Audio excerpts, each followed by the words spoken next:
Swadika, very good evening and welcome to Thai PBS World Tonight. I'm Nabunag.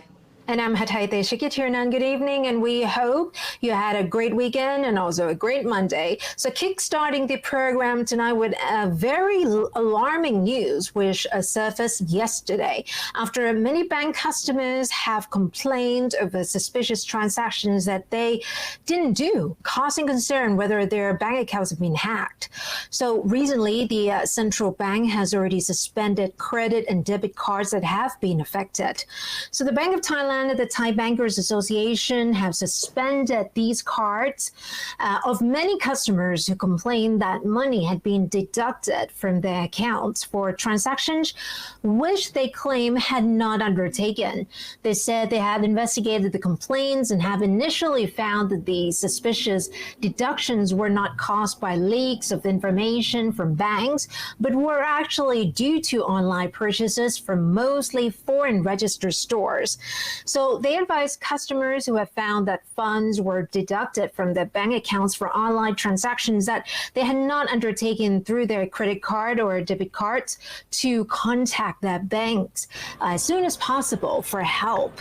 So the banks have also promised to refund the affected customers as quickly as possible in accordance with the bank's procedures.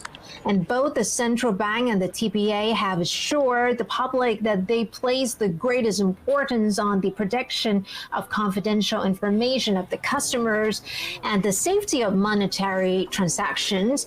They said the commercial banks regularly check their security systems to screen for suspicious transactions. And according to Drama Addict Facebook page, there are a few tens of thousands of bank customers that may have been affected by what they suspect is the work of hackers. While another page for finance, which is called Long Tun or Investment, revealed that the case of one customer who found money in his bank account to be deducted for many purchases via the electronic data capture or EDC, most of which amounting to about 37 baht each on October 2nd. So we have to say that this is definitely very alarming news right here, because with the banking transactions, and especially if it's very suspicious, many people are concerned whether their bank accounts have been compromised. And one thing to mention though, it depends on which bank you're with. If you're doing like very small transactions, let's say around 400, 300 baht, it will not send you the notifications as well. So if you're concerned that you might fall victim for these sort of transactions, you may want to check your bank account once again. And actually, online banking is actually comes in handy as well. So when you get notified, immediately you can actually check through all the list. So you actually see all the purchases made right there as well. Actually, it did not happen to me just yesterday, but it did happen to me a couple of years ago, where I was just sitting, hanging out with a friend, and then I got this notification, and it totally sent some sort of alarm as well, like, oh, I'm not purchasing anything. So we got to be really careful here, and not, for example, in case of credit cards, not letting people know easily of the 3 last digits, for example, that they can use to make purchases. Exactly. So if you feel that there's some sort of suspicious transactions going on, you can inform the banks immediately, because all the banks have been alarmed about this issue already. So you can tell them that these are the transactions that you did not do, so that the banks can help you as soon as possible. And in less than 2 weeks, Thailand will fully reopen the whole country to foreign tourists, especially the vaccinated foreign travelers without 14 days of quarantine. However, it doesn't seem like everyone agrees with this reopening, especially with the COVID-19 situation. And this has reflected on an opinion survey by Suan poll as well. A recent opinion poll shows that 60% of Thai people surveyed side do not agree with the reopening of Thailand to vaccinated foreign travelers without quarantine, which is scheduled for November 1st, saying that the country is not ready because less than 70% of the population have been fully vaccinated. On the other side, the survey also shows that almost 40% of those surveyed agreed that the November 1st target is timely. And the Suan-Dusit poll, which is conducted by the Suan-Dusit University, gathered opinions of 1,392 people from various groups across the country between October 11th and 14th. One of the questions is the 5 necessary elements required for the opening of borders, which are the vaccination rates, the readiness of the health system, proactive screening, and confidence in the safety of tourist attractions, public transport, and eateries, and effectiveness in curbing the spread of the virus.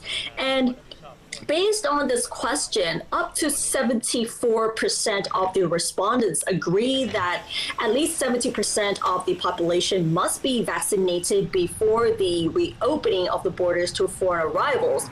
Others responded that they actually agreed that in order to reopen, the spread of COVID-19 must be under control. They also agreed that the healthcare system must be ready in order to reopen to foreign tourists, as well as stressing the importance of proactive screening and the safety of tourist attractions and public venues. On the question on the benefits to reopening the country to foreign tourists, most of them said that the opening of borders will help the Thai economy, while the downsides to the reopening, they believe that the COVID-19 infections may surge and they may expect the lockdown restrictions to be reimposed. Last Monday, if we remember, Prime Minister Prayut Chan-o-cha announced the decision by the CCSA to open Thai borders to fully inoculated foreign tourists who passed COVID tests before boarding their flights, initially from 10 low-risk countries without the need to be quarantined. So although the government shows their readiness in terms of reopening the borders to vaccinated tourists, some people actually believe that November 1st is sort of too early to reopen. But keep in mind, though, it's only around 1,300 people being surveyed, not right. the entire population. So it's just a very small group of people. But if we talk to the locals who actually work in the tourism industry, so let's say if you talk to people in Phuket or Pattaya, they actually want the country to reopen so that they can have their income that has been missing for almost a year and a half because of the pandemic. Yep, no wonder a lot of such people actually want to see the reopening really, really soon, even now. And others might just remain cautious. And don't forget that there's still a lot of people, even millions, that haven't even got a jab yet. Exactly. Not just those with the vaccination, not only those who have not been vaccinated, but those have lost their jobs due to COVID-19. So they felt that the reopening will help them resume to their jobs, get their income as well. And speaking of vaccination, there has been research that shows that a third booster shot by half a dose of Pfizer vaccine is as effective as a full dose in boosting antibody levels. So Thailand's Sirirach Institute of Clinical Research of the Faculty of Medicine at Sirirach Hospital is recommending that people who have been inoculated with 2 AstraZeneca vaccine shots receive a third jab or of a half dose of the Pfizer vaccine instead of 1 full dose, which they claim is as effective as a full dose in boosting the antibody levels. So the recommendation is based on a study of cohorts who received the third jab after they were inoculated with Sinovac vaccine shots or 2 AstraZeneca jabs. According to the study, Sinovac is good as a priming vaccine, and if followed by a third jab of either a full dose of AstraZeneca or a half dose of Pfizer vaccine, will boost the antibodies up to a level close to that generated by a full dose of Pfizer. A full third dose of the Pfizer vaccine generates antibodies measured at 2,377 BAU per ml, which is the binding antibody unit, compared to 1,962 BAU for half a dose of the Pfizer vaccine. And the third jab of AstraZeneca vaccine after 2 Sinovac jabs generates antibodies measured at 246 BAU per ml, compared to 129 with the third jab of Sinopharm vaccine, which is the lowest. So antibody tests against the Delta variant shows the levels in cohorts who have received with 2 Sinovac jabs, followed by a third jab of a half dose of Pfizer vaccine measured at 499 compared to 411 with a full dose of Pfizer vaccine, 271 with an AstraZeneca booster shot, and 49 for a Sinopharm booster jab. So undesirable effects among the tested cohorts are mild to moderate, according to the study. If this is true with all the similar levels of antibody being raised, then actually it would help save a lot of vaccine as well. And it can actually reach more people. So hopefully that would be something that we can look forward to. Right. Although it may not sound convincing right now, because we really need to see whether it really works, but there is actually some hope right here that the only half a dose of Pfizer will increase the antibody levels with a mixture of other vaccines as well. So if you've been inoculated with other vaccines and with that half of a dose of Pfizer, it may increase that antibody levels, but we're not sure for that one yet. So we'll have to see whether it really works. And that's just one research institute that talks about it right now.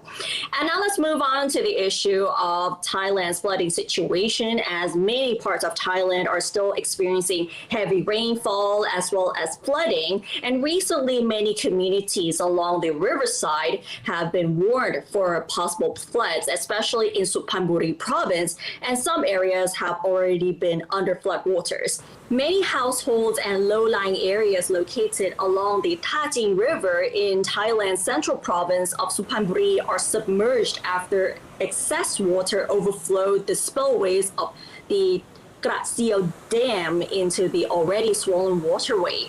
Described as the worst in the province in a decade, provincial officials attributed the current flooding to water discharges from the Chao Phraya Dam in China province, continuing heavy rain in the province, and the runoffs from the swollen Gracio Reservoir. The provincial administration has warned riverside residents in 8 districts to brace for further flooding from the overflowing Thajin River. In Sampinong district, a section of sandbag and earthen embankments along the canal have collapsed following heavy rains yesterday, causing water to inundate many areas. The flooding was so rapid that several residents were caught off guard, rendering it impossible to move all of their valuables to higher ground in time. And according to the provincial administration, almost 70,000 people in 10 districts have been affected by the current flooding.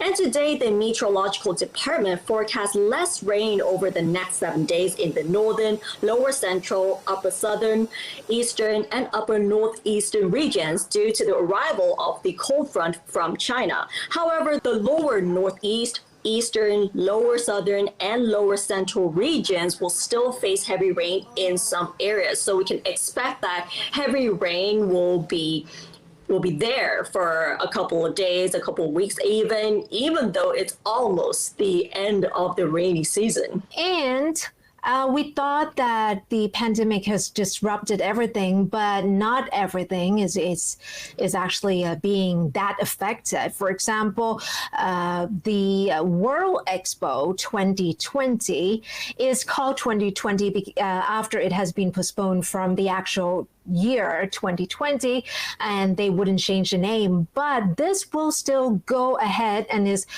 going on right now. So Thailand pavilion at this expo is now being held in Dubai, the United Arab Emirates, from October 1st to March 31st of next year. And this has drawn an average of 10,000 visitors each day since the opening of this international exposition. So former Thai ambassador to Argentina said in his Facebook post that the average of 10,000 visitors a day visited the Thailand pavilion, which accounts for 15% of all visitors to the exposition and should be regarded as an achievement of the Thai government. He also noted that the success of the Thai pavilion has defied many Thai critics who actually come to ridicule the construction as obsolete and not modern enough, that contradicts its conceptual theme of mobility for the future. And according to the former envoy, the Index Creative Village company has won the right to manage the Thai pavilion at a cost of 887 million baht. He also said the exposition is expected to draw over 25 million visitors throughout the event. So actually, Thailand has been more than one time of winner of this exposition, showcasing Thai designs, and that seems quite exciting already. But this year is a little bit more specific, where people take to the internet, for example, to criticize the design. So we just have to wait and see how it is being received in the near future. And with the criticism, we have to admit that the whole theme of the World Expo 2020 is mostly focused on the future, the new innovations and technology. But we can see that Thailand still remains its standpoint by showcasing its culture. And I'm pretty sure that many people around the world are pretty much fascinated with the culture and the heritage. And this is something that Thai people should be really proud of. Right. And indeed, it is. It has won several awards already. So we'll see if we're going to win some more. Exactly. And with that, we wrap up this edition of Thai PBS World tonight. But do catch us like this every weekday at 7 p.m. for all the top stories, explainers, and of course, you can't miss our commentaries. And don't forget to follow us on social media, as well as checking out our website, thaipbsworld.com, for all the latest updates as well as analyses. Thanks for watching. Stay safe, and we'll see you tomorrow. สวัสดีค่ะ สวัสดีค่ะ